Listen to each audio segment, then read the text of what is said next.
तो फ्रस्ट्रेशन आने लगता है कि यार हम कर पाएंगे नहीं कर पाएंगे, कितना पढ़ना, ये सब आपको डर सताने लगता है। अब कोई भी सफल बच्चा, किसी भी सफल व्यक्ति से आप मिलेंगे तो उसके पीछे संघर्ष होता है।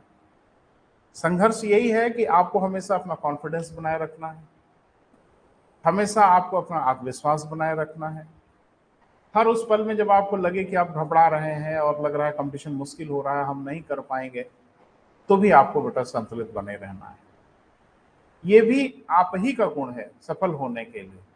तो मैंने कहा कंपटीशन में सिर्फ यही रिक्वायरमेंट नहीं है कि आपको पढ़ते रहना है, रिक्वायरमेंट ये है कि अपने आप को हमेशा नेगेटिव थिंकिंग से बचाना है, क्योंकि ये एक दिन की घटना नहीं है बेटा, एक सिंगल डे में आपका कोई रिजल्ट नहीं आना है।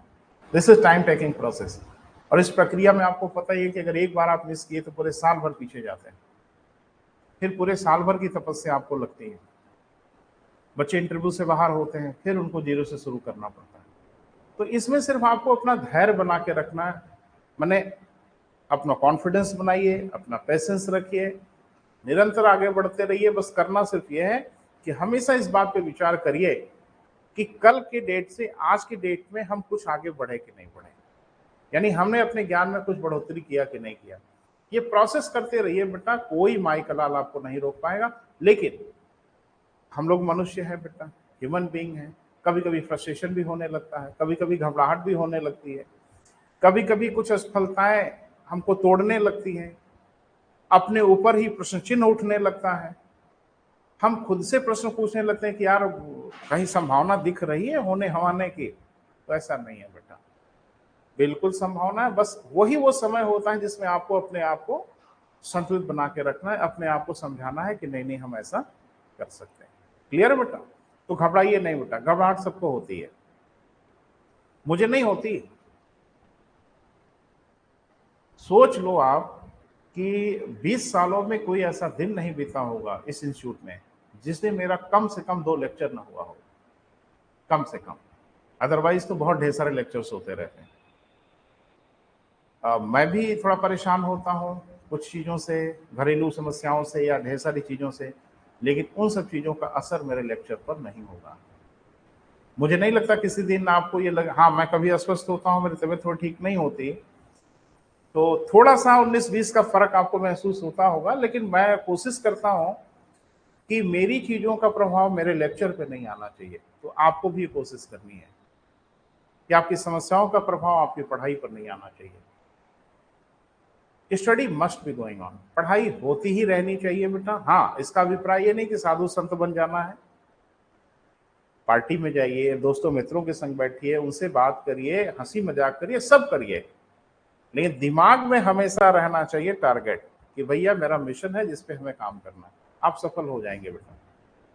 हाँ, जब तक सफल नहीं होते तब तक डर लगा रहता है, अंदर से एक प्रश्नवाचक चिन्ह आता रहता है कि हमारे पास ये क्षमता है। सुनो एक बात बताएं, अपने शिक्षक जीवन में इलाहाबाद से लेके बनारस, लखनऊ, जहां जहां मैंने पढ़ाया, मुझे लगता है 10,000 से तो ज्यादा ही बच्चों को पढ़ाया होगा। और मुझे लगता है हर वैरायटी के बच्चों से मेरा सामना हुआ, तेज तरार बच्चों से सामना हुआ है, रैंकर से सामना हुआ है। मेरे पढ़ाए हुए बच्चे गोरखपुर इंस्टीट्यूट में जब हम लोग पढ़ा रहे थे तो वो दूसरी रैंक होल्ड किए यूपी पीसीस में। अभी आपके संस्थान से 41वीं रैंक, और 41वीं और चौथी पांचवी में कोई जमीन आसमान का अंतर नहीं होता है, थोड़ा सा डिफरेंस होता है, 2-4 नंबर का, मेरिट थोड़ा नीचे ऊपर हो जाती है। कोई आपसे अलग नहीं रहा है। जैसे आपको लगता होगा कि वो उनकी सींग ऊंग रहती है क्या सर, तो ऐसा कुछ नहीं, कोई आपसे पृथक नहीं है। बस पृथक खाली ये है कि उन्होंने हिम्मत नहीं हारा और वो लगे रहे, कर दिखा। जैसे हमारी बच्ची है तो ऐसा थोड़ी है कि पहली बार ही सफल हुई, 2-2 बार मेंस दिया, उसको समस्या हुई, इंटरव्यू भी नहीं मिला, और मुझे लगता है इस बार इंटरव्यू मिला तो आर पार की लड़ाई हो गई। तो पेशेंस बना के रखिए, पढ़ते रहिए, होगा जरूर आपका, बस वक्त की बात है।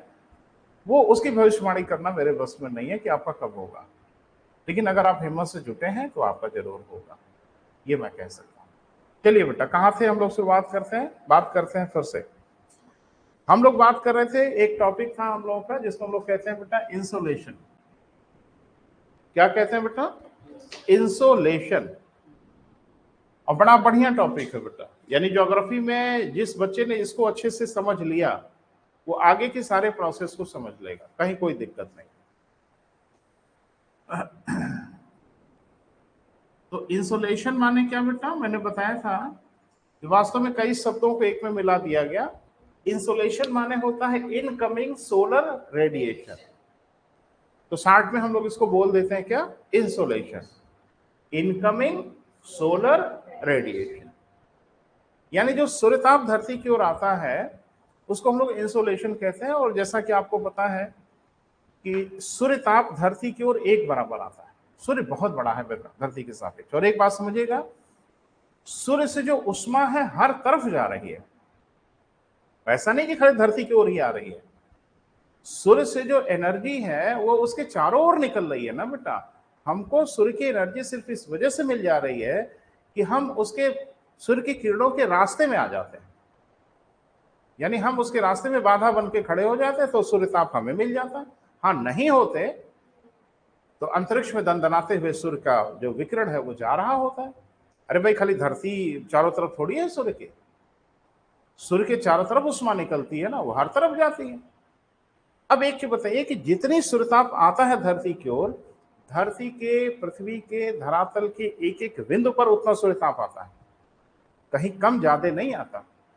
सूर्य की किरणों की जितनी एनर्जी होती है वो सबकी होती है, सुबह भी होती है, शाम को भी होती है, हमेशा होती है, दोपहर में भी होती है। लेकिन एक चीज आप नोटिस करते हैं कि सुबह के समय बड़ी मध्यम सी गर्मी, दोपहर तक आते आते एकदम प्रखर हो जाता है, किरणों में लगता है आग लगी हुई है, स्पेशली गर्मियों में।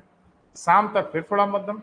तो क्या ये वो हलवाई की भट्टी है कि सुबह सुबह सुलगाया है तो भी धीरे धीरे तेज हो रही है, फिर दोपहर में तेज हो गई, फिर धीरे धीरे भट्टी बुझ गई? ऐसा है? फिर ऐसा क्यों होता है? अरे होना तो ये चाहिए ना बेटा, जैसे कमरे में स्विच ऑन करते हैं एकदम धमाके के साथ रोशनी, और जैसे स्विच ऑफ करते हैं एकदम अंधकार। होना तो ये चाहिए था, परंतु यह नहीं होता। सूर्योदय धीरे धीरे होता है, सूर्य की किरणों की प्रखरता धीरे धीरे बढ़ती है, दोपहर तक ज्यादा प्रखर हो जाती है, फिर आप देखते हैं धीरे धीरे सूर्य की किरणें मध्यम होने लगती हैं। तो क्या सूर्य की किरणों के टेम्परेचर में कुछ कमी बेसी होती रहती है क्या? हाँ या ना? लगता तो है, व्यवहार में तो महसूस ही होता है।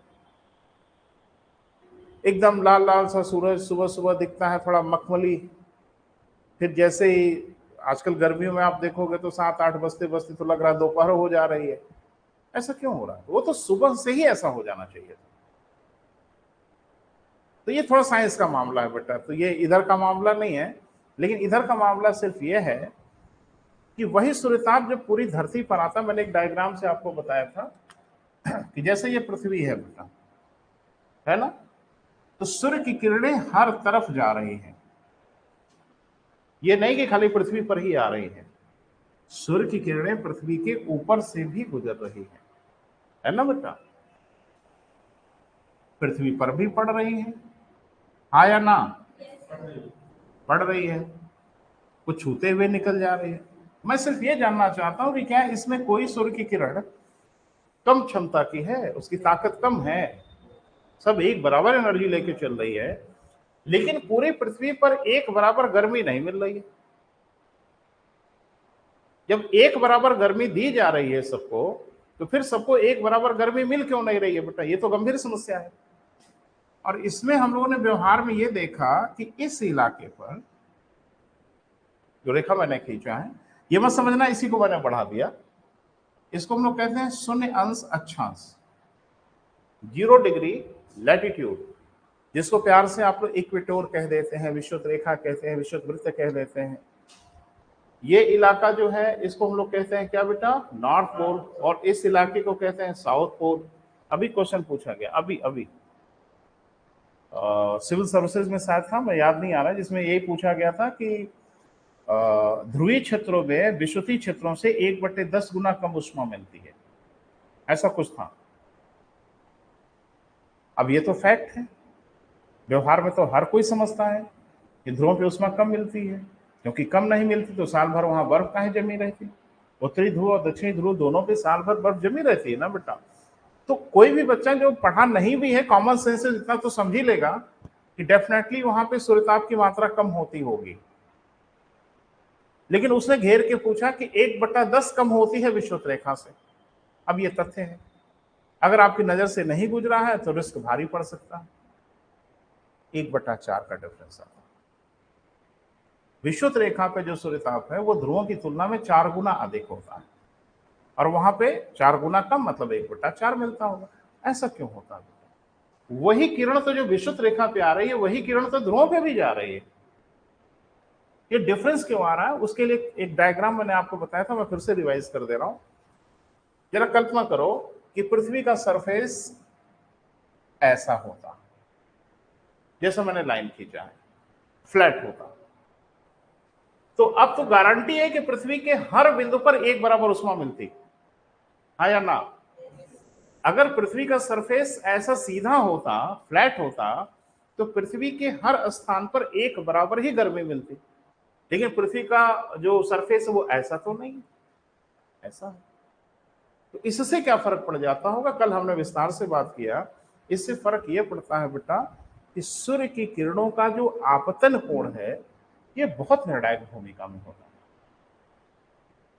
किरणें वही, ऊर्जा वही, उष्मा वही, कहीं कोई कमी नहीं, लेकिन सिर्फ आपतन कोण खेल खेल लेता है।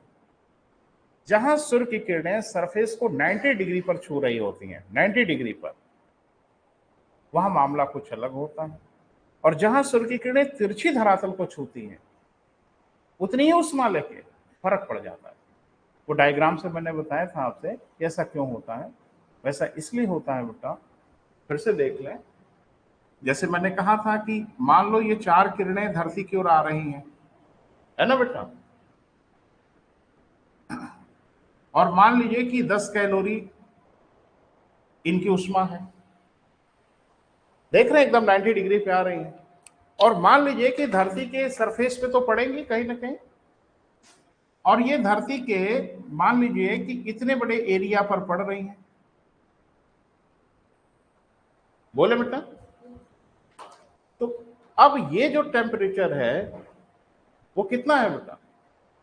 10 कैलोरी उष्मा इस एरिया पे पड़ रही है। मान लेते हैं कि ये एरिया एक्स है, कोई यूनिट मत दो। तो एक्स एरिया पे 10 कैलोरी उष्मा आ रही है, कम है ज्यादा है वो छोड़ो। लेकिन यही किरणें अगर इंक्लाइन हो गई, यही किरणें अगर झुक गई, तो कहानी तो बदल जाएगी ना बेटा। कितनी उष्मा है इनकी भी? 10 ही कैलोरी उष्मा है, उष्मा में कोई कमी नहीं है।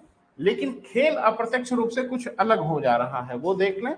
वो अलग ये हो जा रहा है कि धरातल पे ये इतनी दूरी पर फैल गई, और मुझे लगता है कि ये 2x दिख रहा है, बोल नहीं रहे। तो जाहिर सी बात है कि यूनिट एरिया पे जो टेम्परेचर मिला इस बार वो 5 कैलोरी मिला, आधी उष्मा हो गई बेटा। जबकि उष्मा आधी नहीं आई थी, उष्मा तो 10 कैलोरी ही आई थी।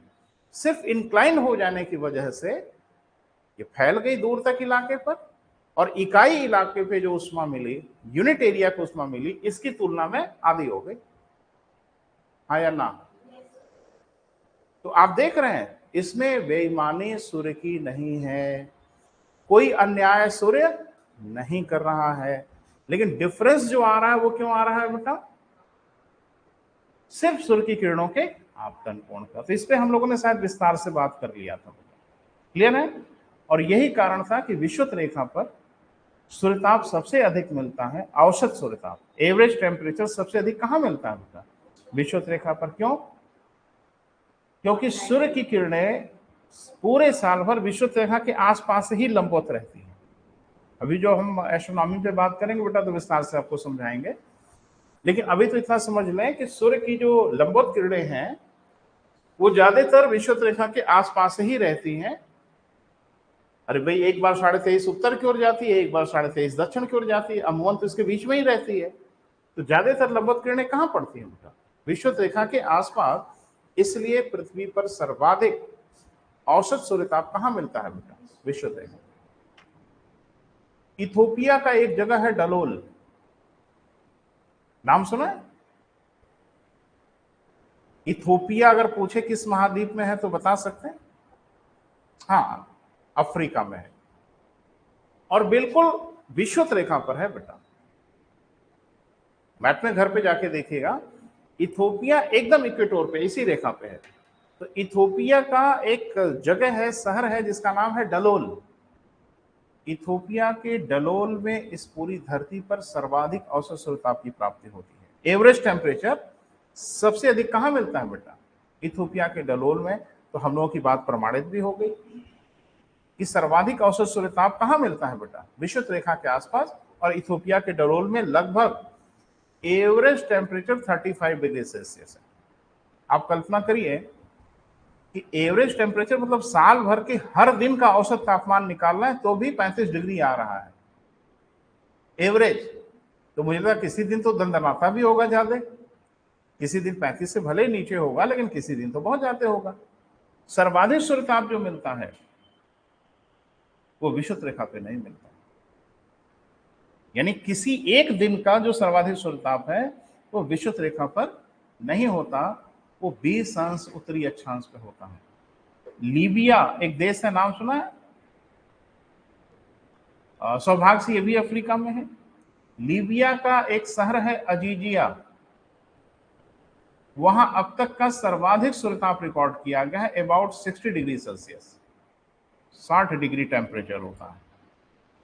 इसके पहले पाकिस्तान में एक जगह थी जैकोबाबाद, यहां सर्वाधिक सूर्यताप किया गया है ना। सबकी चर्चा हम करेंगे बेटा विस्तार से। दूसरा पॉइंट जरा बोलो क्या है?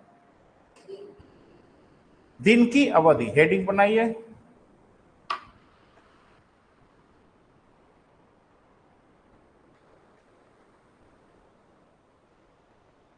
दिन की अवधि,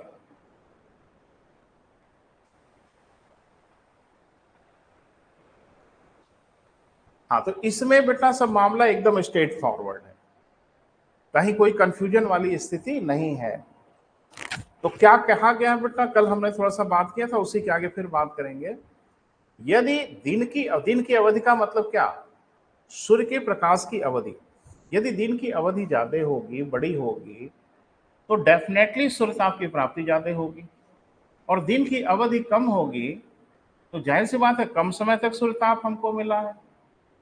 सीधी हो चाहे तिरछी हो, उसको तो किनारे करो। लेकिन अगर दिन की अवधि बड़ी होगी तो औसत रूप से सूर्यताप की प्राप्ति ज्यादा हो जाएगी, और दिन की अवधि अगर छोटी होगी तो औसत रूप से सूर्यताप की प्राप्ति कम होगी। मुझे लगता है ये सबसे बड़ा कारण है कि गर्मियों में गर्मी ज्यादा पड़ने का कारण।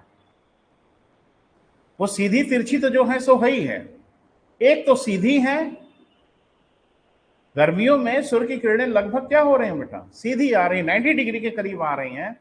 और तुरंत कि सुबह 5 बजे से शाम को 7 बजे तक एकदम दंदना रहे हैं। अभी 21 जून तक देखिएगा तमाशा।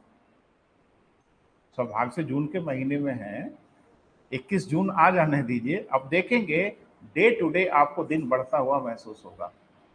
अभी तो आप देख रहे हैं 7 बजे तक भी, तो मुझे लगता है दिन रह रहा है। ये फर्क क्यों पड़ रहा है बेटा? दिन की अवधि लिख लें। ग्रीष्म काल में दिन की अवधि, उधर ही बैठे उठे हवा लगती है आपको, चलो कोई बात नहीं। हाँ, ग्रीष्म काल में दिन की अवधि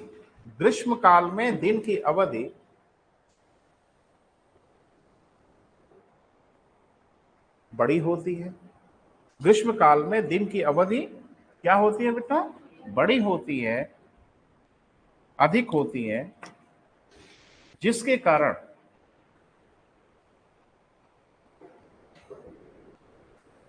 सूर्य ताप की प्राप्ति की मात्रा अधिक होती है।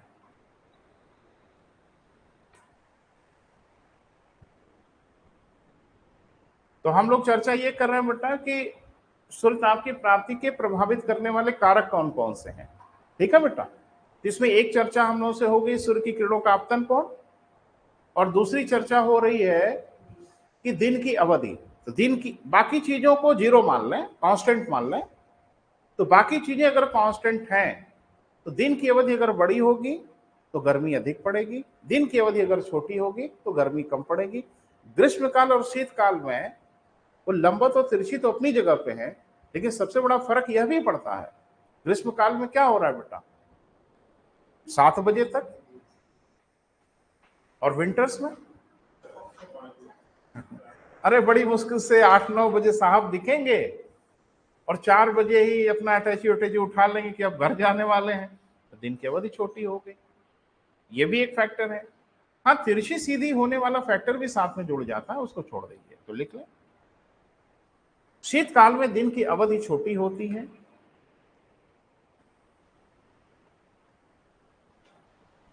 शीतकाल में दिन की अवधि क्या होती है बेटा, छोटी होती है। इस कारण भी इसका स्पष्ट प्रभाव पड़ता है।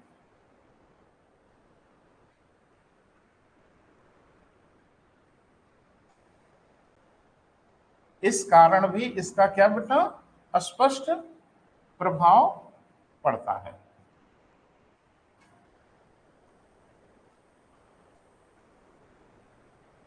तो तय हो गया बेटा, दो फैक्टर हम लोगों ने देखा, सूर्य की किरणों का आपतन कोण प्रभावित करता है, दूसरा दिन की अवधि। स्वाभाविक है, ये कोई इसमें बड़ा कॉम्प्लिकेशन नहीं है। ज्यादा देर तक अगर सूर्य की किरणें मिलेंगी धरती ज्यादा गर्म होगी, कम देर तक सूर्य की किरणें मिलेगी धरती कम गर्म होगी। गर्मी में दो चीजें हो जाती हैं, एक तो सीधी, ऊपर से अवधि भी बड़ी, तो डेफिनेटली गर्मी ज्यादा पड़ने का सबसे बड़ा कारण है। जाड़े में एक तो तिरछी और एक दिन की अवधि भी छोटी, इससे शीतकाल में सूर्यताप की प्राप्ति की मात्रा कम हो जाती है। आगे बेटा, तीसरा क्या था बेटा, बोलो। हाँ लिखें, अगला बेटा, वायुमंडल की पारदर्शिता, ट्रांसपेरेंसी।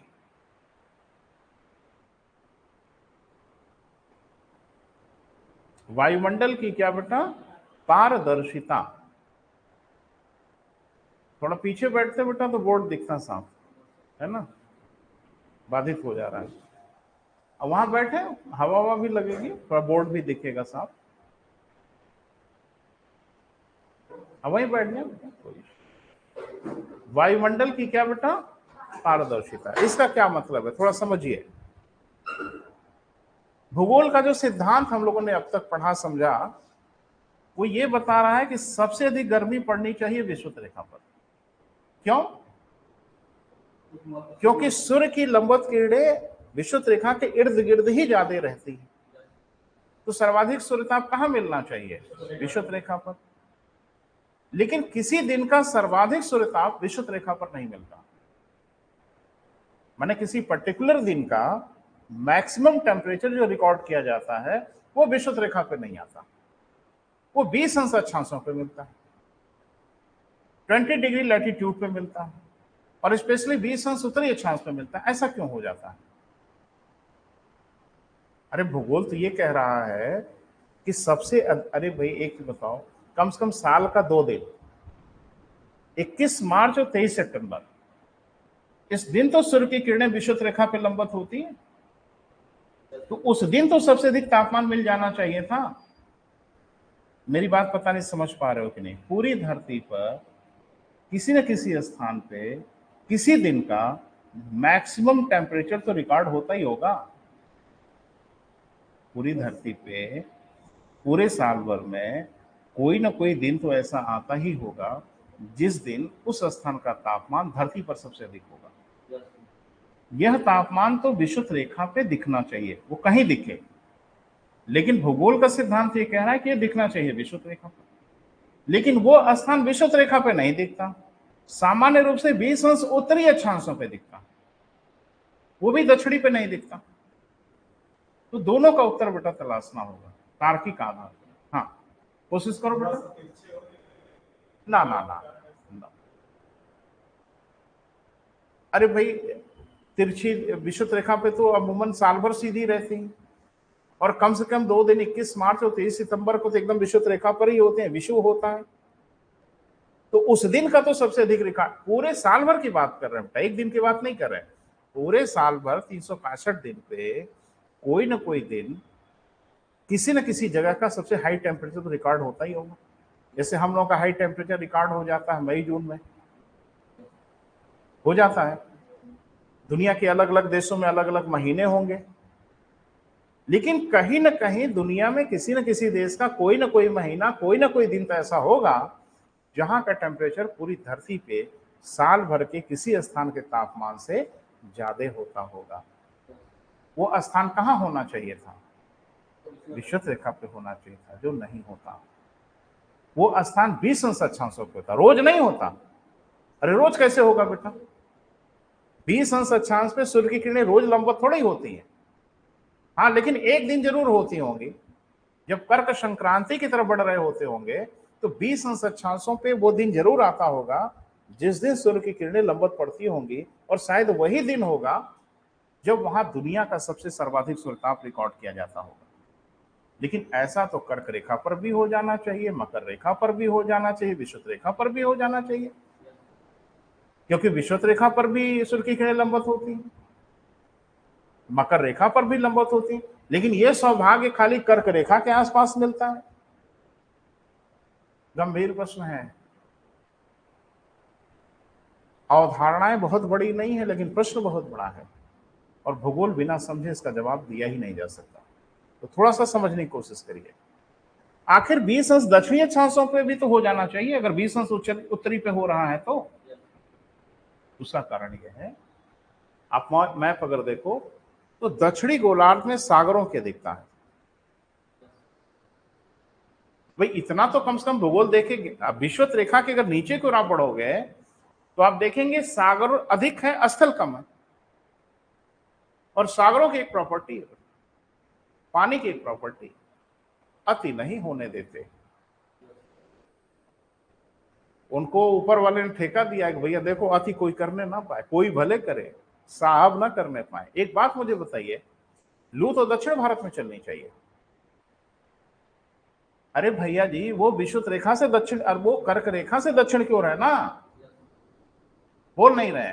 तो सबसे अधिक गर्मी तो साउथ में पड़नी चाहिए ना, लू उनके यहां चलनी चाहिए ना। देख लो, अरे भाई भारत जो है ना, देख लो, हम लोग तो कर्क रेखा से ऊपर हैं बेटा, और सूर्य की लंबवत किरणों की रेंज यहीं तक है। यहां तो सूर्य की किरणें कभी न कभी लंबवत होती ही हैं, तो भीषण गर्मी तो इस इलाके में होनी चाहिए। किधर? दक्षिण भारत में। लू वगैरह वहां चलनी चाहिए, लू हमारे यहां चलती है उत्तर भारत में। तब जबकि हम कर्क रेखा से उत्तर क्यों है? यहां तो सूर्य की किरणें एकदम से लंबवत होती भी नहीं, और यहां तो कभी ना कभी लंबवत जरूर होती होंगी। बेंगलोर में कोई ना कोई दिन आता होगा सूर्य की किरणें लंबवत होंगी, चेन्नई में लंबवत होती होंगी, कोयम्बटूर में लंबवत होती होंगी। हमारे यहां तो कभी नहीं होती, लेकिन राजस्थान में होती है क्या लंबवत? नहीं। लेकिन भयंकर टेम्परेचर कहां रिकॉर्ड किया जाता है? राजस्थान के आसपास, भारत में कम से कम।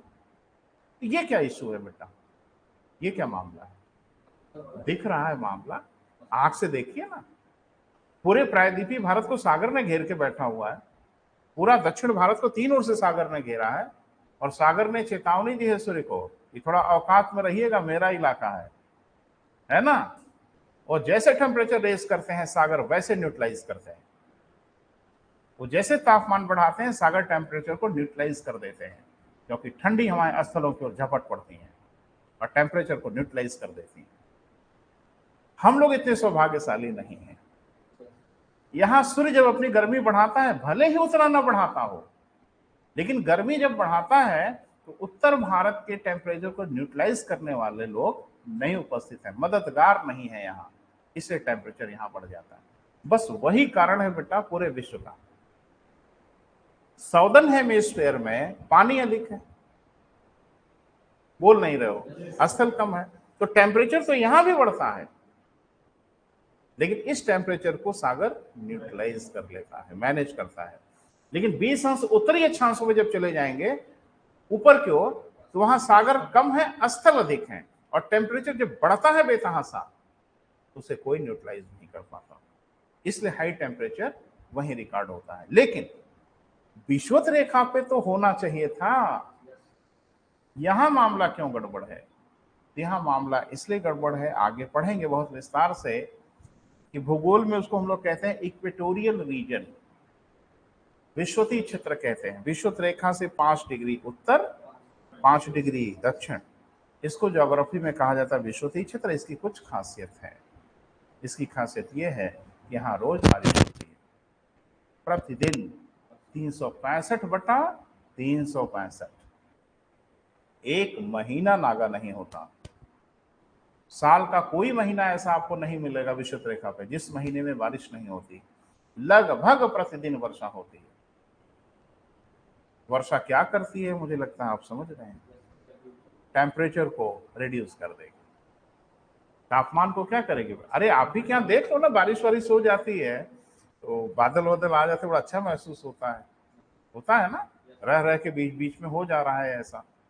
और जहां प्रतिदिन ऐसा होगा, सूर्यताप को आने देंगे? बादल होंगे ना। सूर्यताप विषुवत रेखा पे आता है सबसे अधिक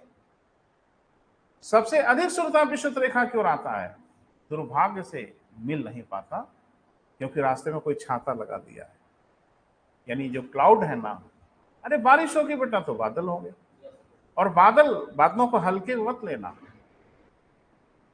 ये 27% सूर्यताप को बाधित करते हैं एवरेज। यानी धरती की ओर आने वाले सूर्यताप के 27% हिस्से को ये रोक लेते हैं बेटा, बाधित करते, तो हल्के में मत लेना। तो विषुवत रेखा की ओर सबसे अधिक सूर्यताप आता जरूर है, लेकिन विषुवत रेखा पे सर्वाधिक सूर्यताप मिल नहीं पाता क्योंकि इसके लिए सूर्य दोषी नहीं है। इसके लिए लोकल क्लाइमेट दोषी है, जो प्रतिदिन यहाँ पे वर्षा होती है। अब 20 अंश उत्तरी अक्षांशों पे ऐसा क्यों नहीं होता? 20 अंश उत्तरी अक्षांशों पे बारिश ही नहीं होती। अगर भूगोल कभी आपने ABCD पढ़ा है तो दुनिया के जितने बड़े मरुस्थल हैं वो 20 अंश अक्षांशों पे हैं। क्यों नहीं होती बारिश? अब ये मत पूछना कि काहे नहीं होती, ठीक है, अभी हम आगे बताएंगे। अभी आर्द्रता वर्षण वगैरह आएगा तो हम चर्चा करेंगे। वहां बारिश नहीं होती तो वहां साल भर तो लंबत नहीं पड़ती, लेकिन किसी दिन तो लंबत पड़ती है ना। जिस दिन लंबत पड़ती है, दनाता हुआ सूर्यताप आता है और कोई नहीं रोकने वाला होता, कोई बाधित नहीं करता। वहां का वायुमंडल लगभग पारदर्शी होता है, ट्रांसपेरेंट होता है, और सूर्यताप दनाते हुए धरती पे आता है, भीषण गर्मी कर देता है। साल भर नहीं, किसी एक दिन टेम्परेचर बहुत बढ़ा देता है क्योंकि उस टेम्परेचर को कोई रोक नहीं पाता। अभी मैंने थोड़ी देर पहले उदाहरण दिया था कि 20 अंश अक्षांशों पर ही है लीबिया का अजीजिया। यहां दुनिया का सर्वाधिक सूर्यताप रिकॉर्ड किया गया है, लेकिन सर्वाधिक औसत सूर्यताप, एवरेज सूर्यताप, वो तो विषुवत रेखा पे ही अधिक आता। सब भले नहीं आता, लेकिन साल भर आता है तो औसत ज्यादा हो। ऐसे समझो कि जैसे कोई आदमी आपसे पूछे कि अच्छा एक बताइए, किसी दिन सबसे ज्यादा पैसा आपको कब मिला? जैसे क्लर्क हैं, नौकरी करता है, ये लोग कुछ पाते वाते रहते हैं ना, तो किसी क्लर्क से पूछा गया कि भैया किसी एक दिन आपको सबसे अधिक घूस कितना मिला था? तो कह रहा है कि मुझे सबसे अधिक एक दिन जो घूस मिला था 50,000 मिला था। ठीक है। फिर दूसरे क्लर्क से पूछा गया पूरे साल भर मिला के आप कितना पाए घूस लिए? इस सबसे अधिक में तो बाजी ये मार ले गए, बता रहे हैं कि एक दिन मुझे 50,000 मिला था। फिर दूसरे क्लर्क से पूछा गया भैया आपको साल भर में कितना घूस मिला? अधिकतम न्यूनतम बात नहीं कर रहे, टोटल। तो उसने कहा 10 लाख मिला साल भर मिला के। अब इनसे पूछा गया जो एक दिन सबसे ज्यादा लिए थे, आपको साल भर में कुल कितना मिला? कहा 50,000। वही एक दिन जो ज्यादा मिला था वही रह गया, बाकी कुछ मिला ही नहीं। तो यही हाल है 20 अंश अक्षांशों का। एक दिन तो मिलता है, जम के मिलता है, साल भर नहीं मिलता। विषुवत रेखा पे भले उनसे कम मिलता है, लेकिन साल भर मिलता है। तो एवरेज टेम्परेचर अधिक कहां आता है बेटा? देख ले। भूगोल के सिद्धांतों के अनुसार सर्वाधिक सूर्यताप, भूगोल के सिद्धांतों के अनुसार सर्वाधिक सूर्यताप कहां बेटा? विषुवत रेखा पर प्राप्त होना चाहिए। सहमत है? अब तक जो पढ़ा लिखा बेटा, सर्वाधिक सूर्यताप कहां बेटा? विषुवत रेखा पर प्राप्त होना चाहिए। परंतु परंतु किसी दिन का सर्वाधिक सूर्यताप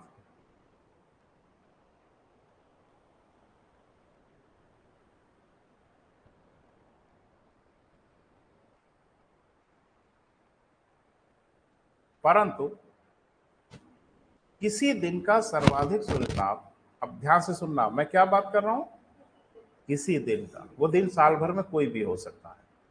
किसी दिन का सर्वाधिक सूर्यताप 20 अंश उत्तरी अक्षांशों पर प्राप्त होता है, 20 डिग्री नॉर्दर्न लैटिट्यूड पर, यानी विषुवत रेखा से उत्तर की ओर प्राप्त होता है।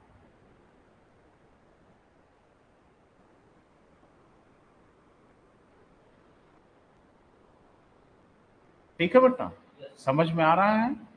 हाँ, लिखें, जबकि सर्वाधिक औसत सूर्यताप, जबकि सर्वाधिक औसत सूर्यताप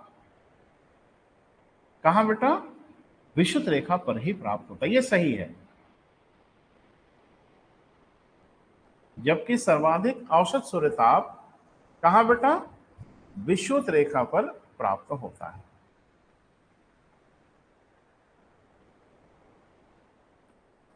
ठीक है, एक नोट बनाइए बेटा, एक तथ्य लिख लीजिए, हो सकता है परीक्षा में काम आए। लिखें, किसी दिन का सर्वाधिक सूर्यताप, किसी दिन का सर्वाधिक सूर्यताप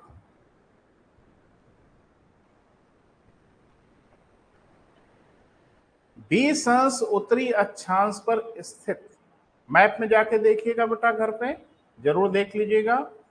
किसी दिन का सर्वाधिक सूर्यताप 20 अंश उत्तरी अक्षांश पर स्थित लीबिया के अजीजिया में रिकॉर्ड किया गया। लीबिया के अजीजिया जगह का नाम है, लीबिया के अजीजिया, लिख दें, सुनाई दे रहा है ना, लीबिया के अजीजिया में रिकॉर्ड किया गया, 58 to 60 डिग्री सेल्सियस। ये धरती पे रिकॉर्ड होने वाला सर्वाधिक सूर्यताप है बेटा, क्लियर है? किसी दिन का 60 डिग्री सेल्सियस से अधिक सूर्यताप रिकॉर्ड नहीं किया गया। इसमें थोड़ा गतिरोध है, वो भी सुन लो। और जैसे किसी पुरानी किताब में देखोगे तो उसमें मिलेगा पाकिस्तान की जैकोबाबाद, है ना, लेकिन यहां जो रिकॉर्ड किया गया, अच्छा एक बात ध्यान रखना, पाकिस्तान का जैकोबाबाद भी 20 अंश अक्षांश पर ही है, ये भी जाके देख लेना। तो 20 अंश अक्षांश वाली बात तो सही है, लेकिन 20 अंश अक्षांश पे हर जगह एक बराबर टेम्परेचर हो ये जरूरी नहीं है, कम ज्यादा तो हो ही जाता है। लेकिन अगर आप पाकिस्तान के जैकोबाबाद की बात कर रहे हो तो ये भी 20 अंश उत्तरी अक्षांश पर ही है। लीबिया का जो अजीजिया है वो भी 20 अंश उत्तरी अक्षांश पर ही है, इसमें कोई डाउट नहीं है, वो उस कॉन्सेप्ट में कोई गड़बड़ी नहीं है। एक्चुअल में वैज्ञानिक जो टेम्परेचर रिकॉर्ड करने का तरीका है, माने जिस तरीके से टेम्परेचर को रिकॉर्ड किया गया उसके स्टैंडर्ड फॉर्मेट होते हैं, तो इसको लेके थोड़ा सा गतिरोध है। कहते हैं कि लीबिया के अजीजिया में जो टेम्परेचर रिकॉर्ड किया गया उसमें मानक तरीके का प्रयोग नहीं किया गया, लेकिन अभी माना जाता है कि सबसे अधिक टेम्परेचर लीबिया के अजीजिया में रिकॉर्ड होता है। क्लियर है बेटा? लिखें, जबकि सर्वाधिक औसत सूर्यताप, जबकि सर्वाधिक औसत सूर्यताप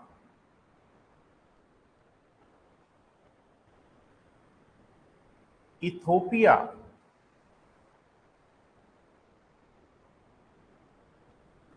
के डलोल, डलोल ब्रैकेट में लिखिए 35 डिग्री सेल्सियस,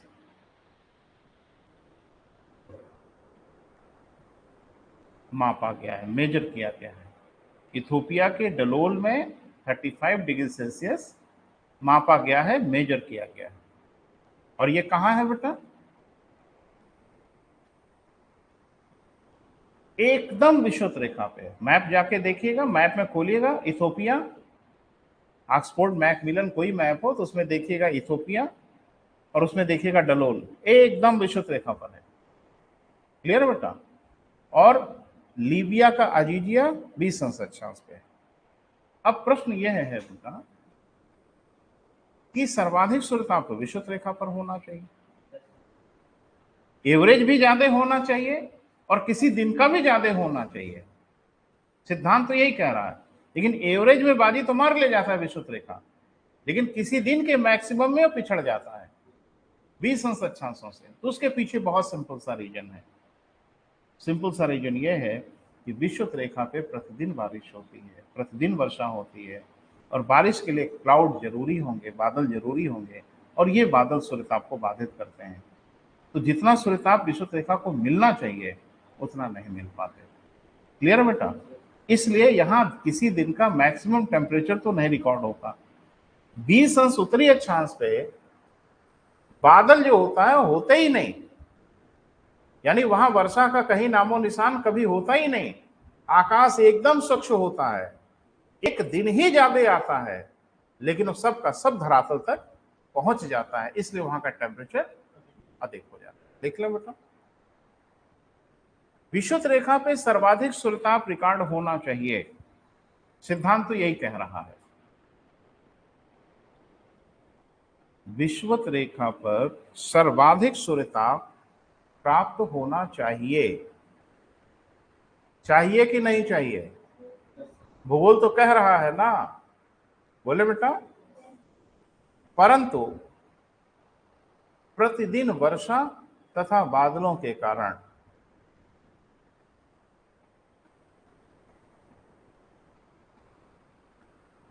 प्रतिदिन की वर्षा तथा बादलों के कारण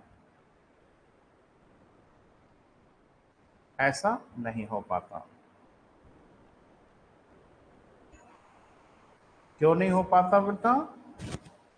क्योंकि ये सूर्यताप को बाधित कर देते हैं, रोक लेते हैं, है ना बेटा? लिखें, क्योंकि इनके कारण सूर्यताप बाधित होता है।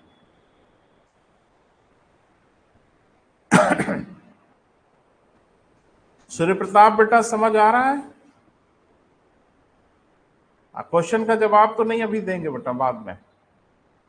क्लियर है? हम इधर भी हमारे मित्र हैं तो उनकी भी कुछ समस्या देखनी होगी। तो ये कहा जाता है बेटा कि विषुवत रेखा पे सर्वाधिक सूर्यताप होना चाहिए, नहीं होता। 20 अंश पे सर्वाधिक सूर्यताप क्यों हो जाता वो भी लिख लो। लिखें, 20 अंश अक्षांशों पे, सॉरी सॉरी सॉरी सेंटेंस ठीक करो, 20 अंश उत्तरी अक्षांश पे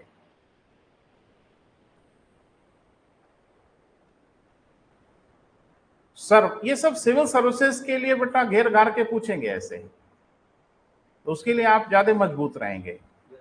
यूपी पीसीएस में तो हो सकता है सबसे ऊंची पहाड़ी ही पूछ लें भारत की महान परीक्षा है धरती की। यहाँ नहीं, ऐसा नहीं है बेटा, सिविल सर्विसेज में भी कल्याण हो जाएगा, लेकिन जो समझना है उधर डायमेंशन रखें। रटंत विद्या वाले यूपी पीसीएस में सफल हो सकते हैं, प्रीलिम्स में, मेंस में नहीं होगा गुजारा। सिविल सर्विसेज में अगर परीक्षा के 2-4 दिन पहले भी नहीं पढ़े हो, कोई फर्क नहीं पड़ेगा रिजल्ट पर, क्योंकि वो सिर्फ और सिर्फ अवधारणाएं पूछते हैं। और अगर आपकी अवधारणाएं स्पष्ट है ना बेटा, तो जितना कंफर्टेबल परीक्षा सिविल की होगी आपकी, उतनी कोई नहीं होगी। ये एकदम आरामदेह परीक्षा होती है, मस्ती में जाइए, है ना, एकदम टपोरी स्टाइल में जाओ देखने वाले को लगे यार ये पढ़ने उढ़ने वाला आदमी तो नहीं लग रहा है, और आप ही का रिजल्ट होगा। वो जो लाइब्रेरी लेके चले जाते हैं ना परीक्षाओं में, देखा होगा, अरे हम तो एकदम परेशान हो जाते हैं, इतनी किताब उताब लादे फांदे, सेंटर पे चले जाते हैं आधे घंटे पहले। अरे आधे घंटे में क्या बना बिगाड़ लोगे?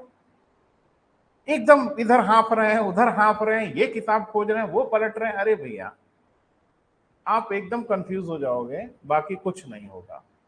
अपने ऊपर थोड़ा भरोसा रखो, जाइए चुपचाप हाथ झुलाते हुए, डरिए मत।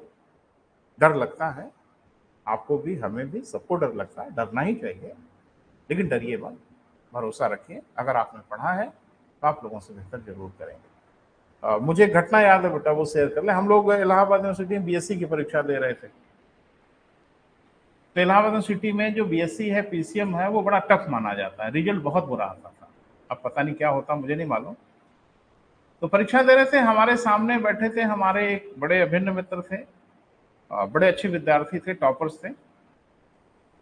तो उनका फर्स्ट ईयर में बड़ा अच्छा मार्क्स मिला था, वो इलाहाबाद यूनिवर्सिटी टॉपर थे फर्स्ट ईयर में। तो अब इस तरह के रिजल्ट आपके ऊपर एक प्रेशर बनाते हैं, नहीं बनाते?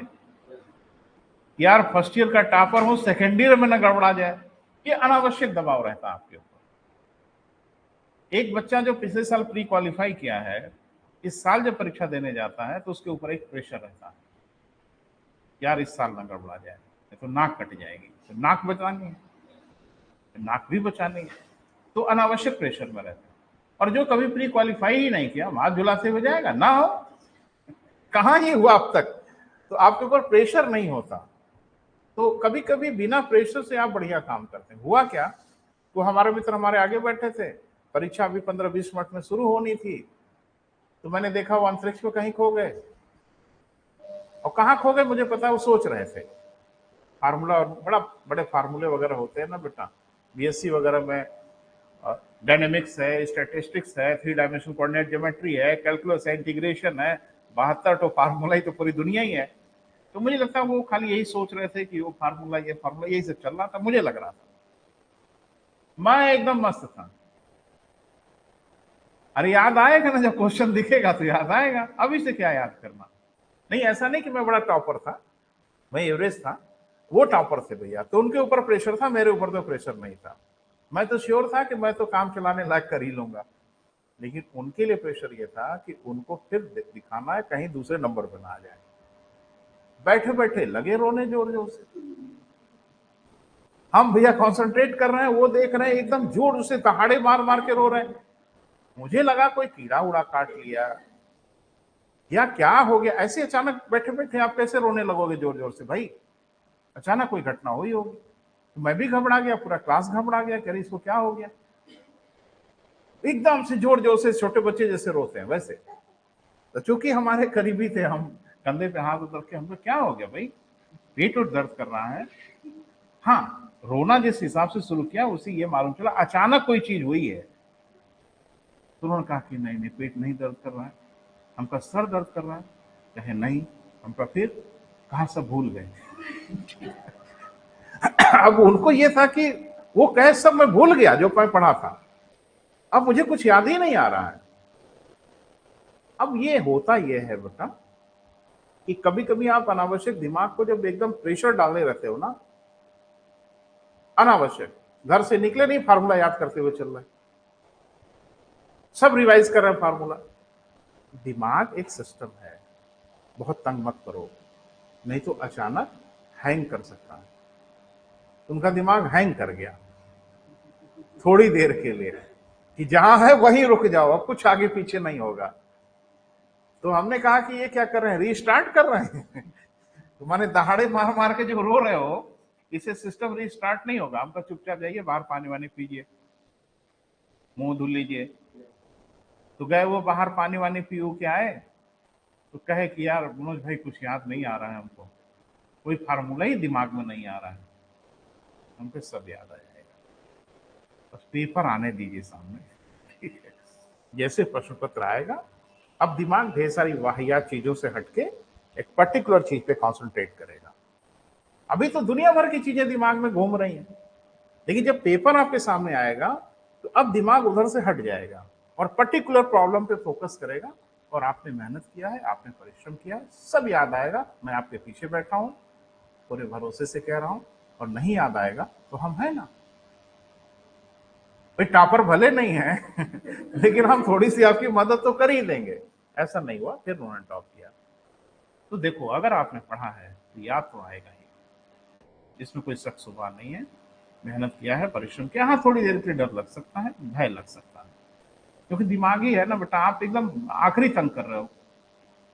बैठो चुपचाप, पेपर आने दो, मान ही नहीं रहे हैं, सब फार्मूला रिवाइज कर रहे हैं, उसी में शट डाउन हो गया। सिस्टम शट डाउन हो गया, उसी में घबरा गए। घबराना नहीं है बेटा, चले इसको थोड़ा ध्यान से समझिए बेटा, मुश्किल नहीं है, समझने की चीज है। बार बार हम कल को पूछेगा कथन कारण में कि 20 अंश उत्तरीय अक्षांश पे सर्वाधिक शुद्धता की प्राप्ति होती है, ए और आर तबाही मचा देगा आपकी, जबकि कोई दम नहीं है प्रश्न। तथ्य अगर आपने पढ़ा है तो ये कह देंगे ए वाला सही है। हाँ बिल्कुल सही है। अब आर वाला पकड़ो ना, वो क्या कह रहा है, उतने में आपकी तबाही मचा देगा। तो ऐसे क्वेश्चन बेटा रट के किया ही नहीं जा सकता, और इसीलिए आप देखते हैं ए आर वाले क्वेश्चन फ्रिक्वेंटली पूछे जा रहे हैं। भूगोल में भी, इतिहास में भी, अर्थव्यवस्था में भी, साइंस में भी, हर जगह ए आर फॉर्मेट में क्वेश्चन पूछ रहे हैं। तो उसके लिए तैयार रहो। अब इसमें यह समझना है बेटा कि 20 अंश उत्तरी अक्षांश पे तापमान सिर्फ इसलिए बढ़ता है कि 20 अंश उत्तरी अक्षांशों पे टेम्परेचर को न्यूट्रलाइज करने के लिए आसपास सागरों का अभाव है। और भी कारण है, वो हम अभी नहीं बोलेंगे, अभी बोलेंगे तो सब ठीक नहीं होगा, क्योंकि आप सिर्फ परेशान हो जाएंगे। 20 अंश उत्तरी अक्षांशों पे या 20 अंश अक्षांशों पे वर्ष भर प्रति चक्रवात की स्थिति बनी होती है, एंटी साइक्लोन की स्थिति होती है। क्लियर है बेटा? और अगर प्रति चक्रवात की स्थिति बनी है तो आकाश स्वच्छ रहता है, बारिश नहीं होगी। अगर क्लाउड गलती से आओ भी गए, उड़ा के दूर भेज दिए जाते हैं। ये पूरा मौसम एकदम स्वच्छ रहता है, सूर्यताप जो भी आता है वो धरातल तक पहुंच जाता है। 20 अंश दक्षिणी अक्षांशों पे भी माहौल यही होना चाहिए, बिल्कुल होना चाहिए। लेकिन 20 अंश दक्षिणी अक्षांशों पे सागर मुस्तैद है, हाई अलर्ट पे हैं, और सागर तो खुल्लम खुला चैलेंज करते हैं कि जरा मेरे सामने टेम्परेचर बढ़ा के और चाहे घटा के दोनों दिखा दो। बढ़ाओगे तो बढ़ाने नहीं देंगे, घटाओगे तो घटाने नहीं देंगे। कभी बंबई जाके देखिएगा, गए भी होंगे तो जितने कोस्टल एरिया के सिटी आपको मिलेंगे वहां आप देखोगे कि पूरे वर्ष भर टेम्परेचर लगभग कांस्टेंट रहता है। अब मुझे लगता है बंबई में एक दिन मैं टीवी देख रहा था तो लोगों ने कहा था यहाँ विंटर में स्वेटर नहीं पहनता कोई। वहाँ थोड़ी सी ठंड रहती है, हल्की ठंड रहती है, मजा आता है, लेकिन वहाँ स्वेटर पहनने की नौबत नहीं आती। अगर अक्षांश की बात करें तो बंबई का अक्षांश तो यही है ना बेटा, यही है ना। और यहाँ जाके देखो मध्य प्रदेश में क्या हाल हो रहा है, या बाकी जगहों पे देखो क्या हाल हो रहा है। आखिर क्या है भाई बंबई में?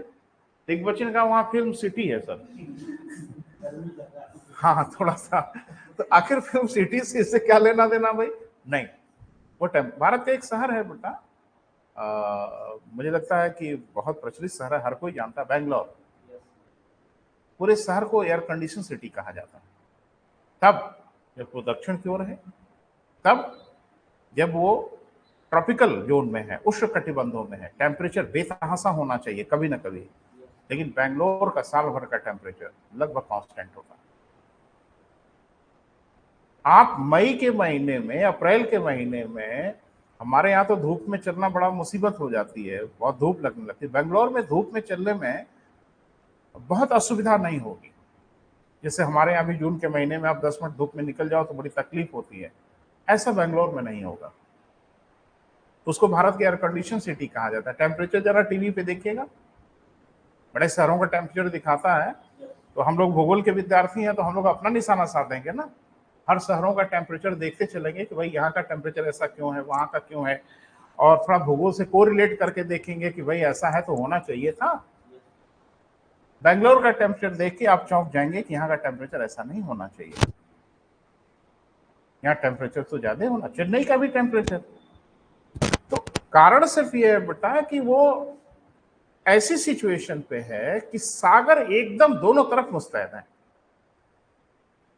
और इसके टेम्परेचर को बढ़ने नहीं देंगे और घटने भी नहीं देंगे। बढ़ने को रोक रहे हैं, बात समझ में आती है, घटने को कैसे रोकते हैं? तो थोड़ा धैर्य रखना बेटा, हम सब आपको समझा ले जाएंगे, क्योंकि सही वक्त पे सही चीजें ही बताना उचित है। अभी अनावश्यक कूद फाद करना, क्योंकि सारी चीजें एक दूसरे से इंटरकनेक्टेड हैं, जुड़ी हैं, कोई पृथक पृथक चीजें नहीं है। लेकिन चूंकि हमारे पास एक सिस्टम है आपको बताने का, मेरे दिमाग में है आइडिया मैं कैसे बात करूंगा, हम उसी क्रम में आपको बताएंगे और सब क्लियर हो जाएगा, है ना बेटा। आगे बढ़े, एक नोट बना लें बेटा, फिर से एक नोट बनाइए। नोट ही बनाया है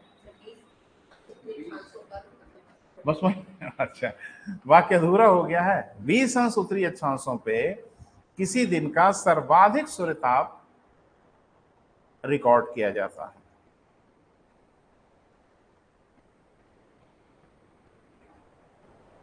तो जगह का नाम लिखे हो कि नहीं अभी? इथोपिया का डलोल है बेटा, ठीक है।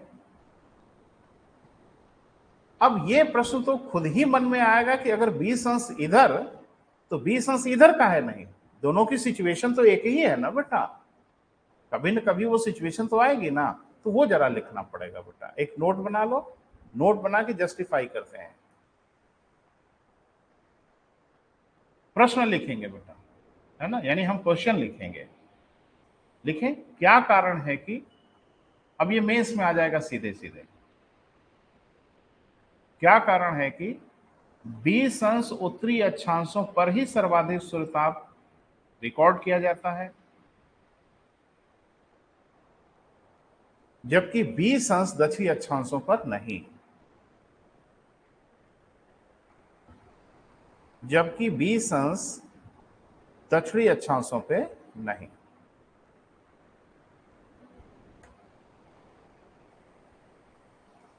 बोलो बेटा, अच्छा प्रश्न है ना? नहीं, कहीं कोई इसमें दम नहीं है, बेदम प्रश्न है, लेकिन परीक्षा में जब पूछेंगे तो आपसे कुछ सुनना चाहेंगे। ये प्री में भी पूछेंगे घुमा फिरा के, और मेंस का तो एक बिल्कुल पेट क्वेश्चन है, और इसको बहुत लोग जवाब नहीं दे पाएंगे, क्योंकि यहाँ पे आपको 40-50 शब्द में लिखना पड़ेगा, कम से कम 50 शब्द में लिखवाएगा कि आप लिख के बताइए ऐसा क्यों है, तो बता देंगे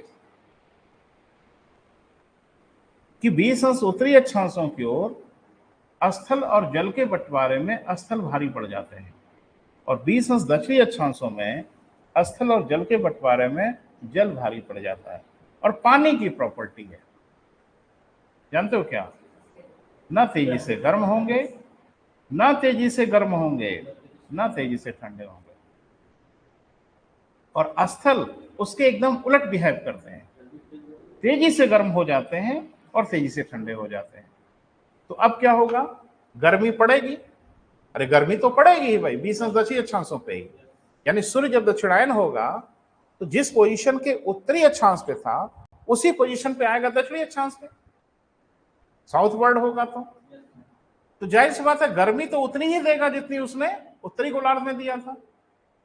अब गर्मी जब दक्षिणी अक्षांश पे वो उतनी देना शुरू करेगा तो स्थल तेजी से गर्म हो जाएंगे, प्रॉपर्टी है।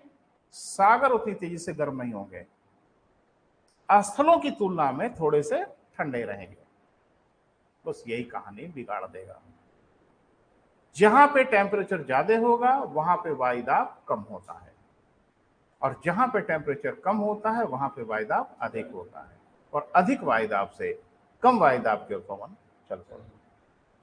सागरों से हवाएं निकल पड़ती हैं अपनी मंजिल की ओर, और उनकी मंजिल होती है स्थल, और सागरों की ठंडी हवाएं जब स्थलों में प्रवेश करती हैं तो कहती कहाँ गए सूरज कहीं आता पता नहीं, वो कहते हैं हम टेम्परेचर कम करेंगे, और कम कर देते हैं, टेम्परेचर न्यूट्रलाइज हो जाता है।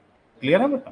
लिख लें, हम संक्षेप में लिखाएंगे, आप डिस्क्राइब करके डिटेल चले जाइएगा, हमने आपको बता दिया। लिख लें, उत्तरी गोलार्ध में स्थलों की अधिकता है,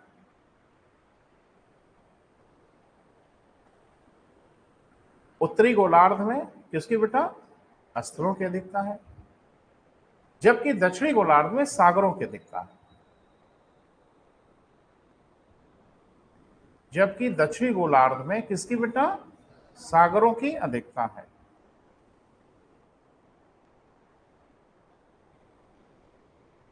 तो काम चल जाएगा इतने से, बोल नहीं रहे, फिर डिस्क्राइब करें डिटेल में।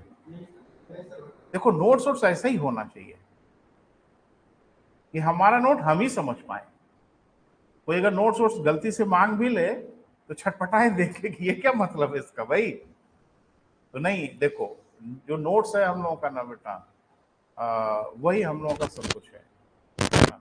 सारी चीजें हम सबके साथ अगर शेयर कर लेंगे तो लड़ाई कैसे जीतेंगे? लोगों से हमें बेहतर करना है, और लोगों से बेहतर तभी होगा जब हम लोगों से बेहतर पढ़ेंगे। सारी चीजें आप सार्वजनिक कर दोगे, पब्लिक कर दोगे। इलाहाबाद में 12 साल मेरा जीवन बीता विद्यार्थी जीवन के रूप में। ग्रेजुएशन वगैरह सब वहीं से किया। वहां बच्चे एक मामले में बहुत बदमाश है, वो अपना स्टडी मटेरियल किसी के साथ शेयर करना नहीं चाहते। यानी वो किताब दे देंगे, बुक्स मांगोगे फलाना किताब है तो दे देगा वो, लेकिन जो पर्सनल अपना नोट्स बनाया है कोई ना, वो नहीं देगा आपको। क्यों? उसकी मेहनत है भाई, और अपनी मेहनत आपके साथ क्यों शेयर करे कोई? आप करो ना मेहनत, किताब उताब है पढ़ो समझो। और अगर आप ये सब शेयर करने लगोगे तो युद्ध में वही आपके सामने खड़ा होगा और आप ही से मुकाबला करेगा।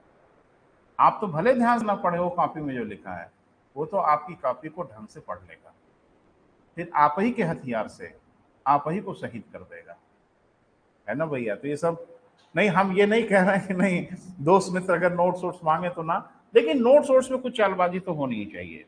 कुछ चालबाजी ऐसी होनी चाहिए कि वो शब्द पढ़ के हम ही समझ पाए, दूसरा कोई पढ़ के उसको समझ ना पाए। ये नोट्स ऐसे होना ही चाहिए। क्लास में आप बैठे हो, अब ये लाइन पढ़ के आप समझ लोगे, जो क्लास में नहीं बैठा है वो ये लाइन पढ़ के क्लियर नहीं कर पाएगा। क्लियर है बेटा? आगे बेटा बोलो। एक और फैक्टर होगा, पृथ्वी से सूर्य के मध्य की दूरी, यह भी प्रभावित करता है बेटा। तो लिखें, पृथ्वी से सूर्य के मध्य की दूरी। आज इसको क्लियर करते हैं बेटा, इस टॉपिक को फिनिश करते हैं।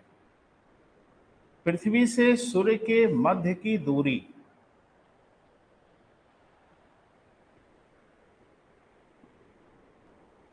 तो क्या ये भी प्रभावित करता है? थोड़ा इसको भी समझेंगे। क्या अक्षांश भी प्रभावित करते हैं? हाँ बिल्कुल प्रभावित करते हैं। 0 डिग्री और 90 डिग्री अक्षांश ही तो है। तो क्या अक्षांशों के साथ साथ तापमान में भी वितरण देखने को मिलता है? जी, एक अंश अक्षांश पे लगभग 3 डिग्री का डिफरेंस आता है। टेम्परेचर का जो डिफरेंस आ जाता है वो 3 डिग्री। जैसे किसी अक्षांश पे कोई टेम्परेचर है, उससे अगर उत्तर की ओर बढ़े, यानी ध्रुवों की ओर अगर आप बढ़े, तो हर अक्षांश पे अबाउट 3 डिग्री सेल्सियस के टेम्परेचर में आपको कमी आती चली जाती है। क्लियर है बेटा? तो ये तो बात की बात है, लेकिन ये देखते हैं कि क्या पृथ्वी और सूर्य के बीच की दूरी का भी कुछ फर्क पड़ता है क्या? जब सूर्यताप का अध्ययन कर रहे हैं, जिसमें जितने फैक्टर होंगे बेटा, सब कल को यही पूछेगा। जीएस के मेंस में आपसे सीधे सीधे प्रश्न होगा, पृथ्वी पे सूर्यताप के वितरण पर टिप्पणी लिखिए 200 शब्दों में, बस। तो ये सारे टॉपिक आप डिस्क्राइब खाली कर दोगे, इनका नाम लिख दोगे, एग्जामिनर आपको नंबर दे देगा। नहीं तो डायग्राम ही बना के दिखा दोगे कि सूर्यताप और फैक्टर्स अलग अलग आप दिखा दोगे, बिल्कुल आपको नंबर मिल जाएगा। अगर आपके पास वक्त नहीं है, आप नहीं लिख पा रहे हैं, लिखने का समय नहीं मिल रहा है, तो कुछ भी नहीं, डायग्राम बनाइए और बात बन जाएगी। और जितने अनुभवी लोग हैं उनसे अगर पूछिए तो आपको वो बताएंगे कि अगर नहीं, लेकिन एक ही कि हर जगह डायग्राम नहीं हो सकता। ये नहीं कि हर जबरदस्ती भारत का राष्ट्रपति का वर्णन किए, अब राष्ट्रपति के फोटो बना दिया, अरे भाई हद हो गई। जहां डायग्राम की आवश्यकता है वहीं डायग्राम बनाए, जबरदस्ती अति भी करेंगे तो बुरा लगेगा, एग्जामिनर को गुस्सा लगने लगेगा। एक तो अपने महामूर्ख है, हमको भी मूर्ख समझ रहा है। तो डायग्राम की जहां स्पेस दिखे आप वहां डायग्राम बनाएं, और जहां स्पेस दिखे वहां डायग्राम से जरूर दिखाएं। मैं आपको वायदा करता हूं, भरोसा देता हूं, उस प्रश्न को एग्जामिनर सबसे कम समय में पढ़ेगा ही नहीं। एक मजेदार बात आपको बताऊं, अगर आपने डायग्राम बना के लिखा है, एग्जामिनर आपके क्वेश्चन को नहीं पढ़ेगा और उसको सबसे जल्दी से चेक कर लेगा। सिर्फ आपको डायग्राम को देखेगा, पूरा नंबर दे देगा। भले कहानी अंडवंड लिख डाले, नहीं पढ़ता, कोई नहीं पढ़ता। यकीन से बता दें, ये हाई स्कूल इंटर में ही ये गेम नहीं चलता कि क्वेश्चन नहीं पढ़ेंगे। अरे ये सिविल सर्विसेज में भी गेम चलता है, पीसीएस में भी गेम चलता है। कोई एग्जामिनर आपका पूरा प्रश्न नहीं पढ़ता। बच्चा बड़ा मायूस होता है कि बताइए इतनी मेहनत से पढ़ बढ़ के लिख के आते हैं, पढ़ते नहीं। अन्यथा मत समझिएगा, वो पूरा भले ना पढ़े लेकिन वो समझ जाते हैं आपने क्या लिखा है। इतना अनुभव हो रहा, हम समझ लेंगे, एग्जामिनर की बात ही छोड़ दें। आप किसी विषय पे लिख के दो, हम रैंडम इधर उधर देखेंगे और हम समझ जाएंगे आपने क्या लिखा होगा। एक कुछ खास शब्द हम ढूंढेंगे और वो शब्द आप दिखा दोगे, हम समझ गए आप क्या लिखे हो। और डायग्राम तो चीख चीख के बोलता है, वहां तो एक शब्द भी नहीं। मुझे याद है, मैं आपसे पूछूं कि पीटी उषा के बारे में 50 शब्द में लिखिए, या पीटी उषा के बारे में निबंध लिखिए, मान लें आपने 1200 शब्दों में लिखा, और उम्मीद करोगे एग्जामिनर से कि 1200 शब्द मेरा पढ़ें? नहीं, कहें, उम्मीद तो करते, इसलिए लिखते हैं ना कि भैया आप हमारा पढ़िए, नंबर दीजिए। पहली लाइन हम पढ़े, पीटी उषा श्रीलंका की राष्ट्रपति थी। अब क्या पढ़ें, मैं क्या पढ़ें? 1200 शब्द जो कहानी लिख डाले हो, वो पढ़ने के लिए जगह छोड़ा कुछ? खेल खत्म, फर्जी हो आप, बकवास लिखे हो आप।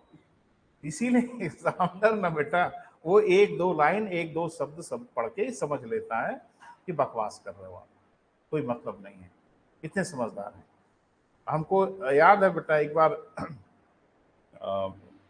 मेरा एक विषय एंथ्रो हुआ करता था, एंथ्रोपोलॉजी। तो उसमें एक क्वेश्चन पूछा था कि अर्थव्यवस्था, आदिवासी अर्थव्यवस्थाओं की आपस में सह अस्तित्व का वर्णन करें। तो पढ़ावड़ा तो था ही, मुझे समझ में आया नहीं कि मैं कैसे शुरू करूं। तो मैंने एक डायग्राम बना दिया, 3 आदिवासी, इरुला, कुरुम्बा और टोडा।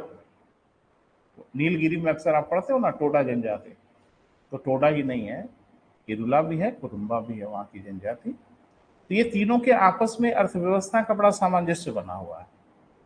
तो मैंने क्या किया ना, देख लो सीखा जाता है, मैंने इस तरह से 3 एक डायग्राम बना दिया बस। और मैंने लिखा इरुला, कुरुम्बा और टोडा।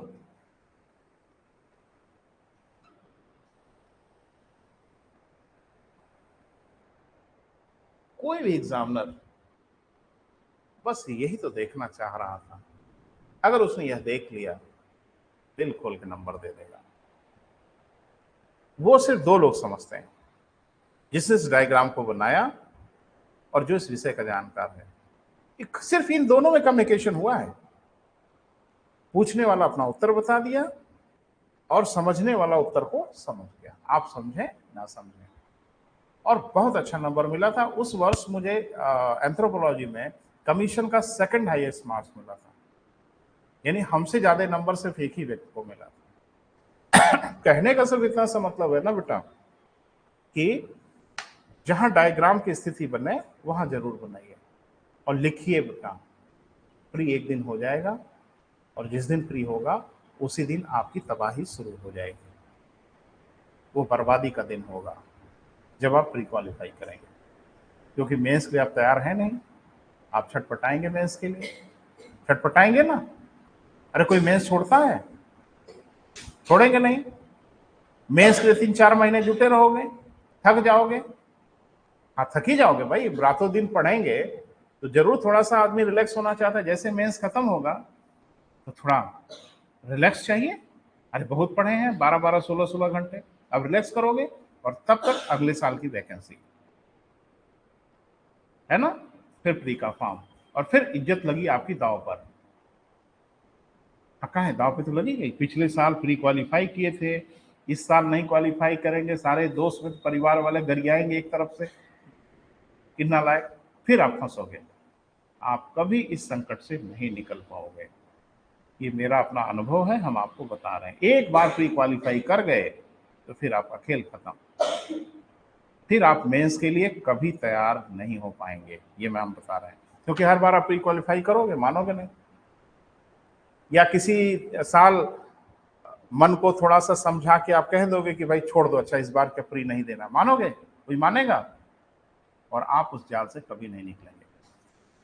अफ्रीका में एक बंदर है बेटा, उसका फर बड़ा पसंद है लोगों को। फर मतलब बाल, है ना? लोग उस बालों से बहुत ढेर सारी चीजें बनाते हैं। तो उस बंदर को हंटिंग नहीं की जाती, कि जैसे तीर से नहीं मारा जाता, गोलियों से नहीं मारा जाता, क्योंकि इससे उसका फर खराब हो जाएगा, छेद हो जाएगा उसमें, बोल नहीं रहे, तो उसको जिंदा पकड़ा जाता है। और जानते हो कैसे पकड़ा जाता है? जी बेटा, ना ना ना ना, खीरा तो क्या पसंद ही है। वो उदाहरण इसलिए दे रहे हैं कि आप भी उसी तरह के जाल में फंसते हो, और जो मूर्खता वो बंदर करता है वही मूर्खता आप करते हो। तो क्या करते हैं, वो बॉटल माने ग्लास की बॉटल ले लेते हैं और थोड़ा उसका मुंह बड़ा हो, माने उसका जो नेक हो वो थोड़ा सा चौड़ा हो, उसको रस्सी से बांधते हैं और पेड़ की डालियों पे जगह जगह लटका देते हैं, ठीक है, और उसमें डाल देते हैं 2-2 3-3 मूंगफली। किसमें? बॉटल में। वो बंदर आता है, बॉटल में हाथ डालता है, बॉटल की नेक की साइज ऐसी रहती है कि उस बंदर का हाथ उसमें चला जाए।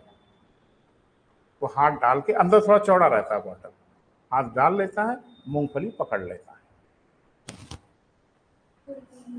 बाकी मुझे लगता है आप समझ रहे हैं। और फिर उसका हाथ नहीं निकलता, कूदता है, फांदता है, छटपटाता है, चीखता है, मूंगफली नहीं छोड़ता है, ठीक है? और उसका हाथ नहीं निकलता और उसको जिंदा पकड़ लेता है। तो मूंगफली छोड़ दीजिए, जान बचा लीजिए, नहीं तो मूंगफली के चक्कर में जिंदगी ही चली जाएगी। चलो बेटा आगे बढ़ते हैं। हाँ, लास्ट टॉपिक है बेटा, इसको निर्धारित करते हैं। हाँ लिखें, पृथ्वी सूर्य के चारों तरफ, पृथ्वी सूर्य के चारों तरफ दीर्घ वृत्ताकार कक्षा में, एलिप्टिकल ऑर्बिट में,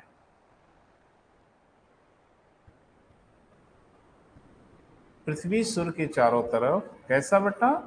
दीर्घ वृत्ताकार कक्षा में, इंग्लिश में बोलेंगे तो एलिप्टिकल ऑर्बिट पे चक्कर लगाती है।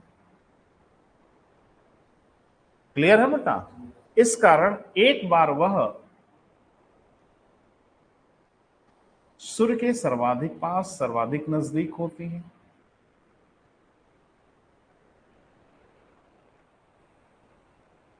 एक बार वह सूर्य के, ये सब पढ़ाएंगे बेटा अभी आगे, हम ये सब चर्चा करके थोड़ा सा पृथ्वी की उत्पत्ति वगैरह भी चर्चा करेंगे हम आगे, पहले इसको क्लियर कर लो। एक बार सूर्य के सर्वाधिक पास, ब्रैकेट में जरूर लिख लीजिएगा 3 जनवरी, तथा एक बार सूर्य से सर्वाधिक दूरी पर चली जाती है। एक बार सूर्य से क्या बेटा? सर्वाधिक दूरी पर चली जाती है। इसे हम लोग तारीख के रूप में पहचानते हैं ना बेटा, 4 जुलाई, ब्रैकेट में लिखें 4 जुलाई, ठीक है बेटा? तो मुझे लगता है इसे कहानी तो आपको समझ में आ ही रही है। जब पृथ्वी सूर्य के सबसे पास होगी तो डेफिनेटली उसका ताप बढ़ेगा। वो तारीख है 3 जनवरी। 3 जनवरी को हम भारत के, खास करके उत्तर प्रदेश के लोग मानने के लिए तैयार नहीं है कि 3 जनवरी को सर सबसे अधिक गर्म होती है पृथ्वी। तो जवाब है जी भैया, बिल्कुल सही गर्म होती है। आप कहेंगे हम तो स्वेटर वेटर पहन के रजाई ओढ़े रहते हैं, ओढ़े रहिए, आप कोई मॉडल थोड़ी है कि आपके यहाँ गर्मी पड़ेगी तो पूरी दुनिया में पड़ेगी। लेकिन 3 जनवरी को पृथ्वी सबसे अधिक गर्म होती है, बिल्कुल तय जानिए, क्योंकि 3 जनवरी को पृथ्वी सूर्य के सबसे नजदीक होती है और 4 जुलाई को सबसे दूर। तो डिफरेंस आता है टेम्परेचर का, जरूर आता होगा, 7 डिग्री का, है ना? 7, सॉरी डिग्री नहीं, 7% का। और डिग्री में अगर बात करें तो 4 डिग्री का डिफरेंस आता है। लिख ले, 3 जनवरी को पृथ्वी, 3 जनवरी को पृथ्वी 7% अधिक, 7% अधिक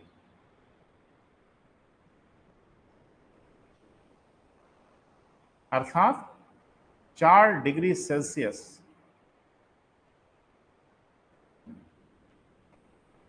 4 डिग्री सेल्सियस अधिक सूर्यताप की प्राप्ति करती है,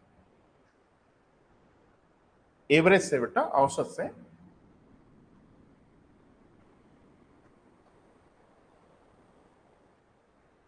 वहीं 4 जुलाई को, वहीं 4 जुलाई को सबसे कम, यानी 7% कम सूर्यताप की प्राप्ति करती है। 7% कम सूर्यताप की प्राप्ति करती है।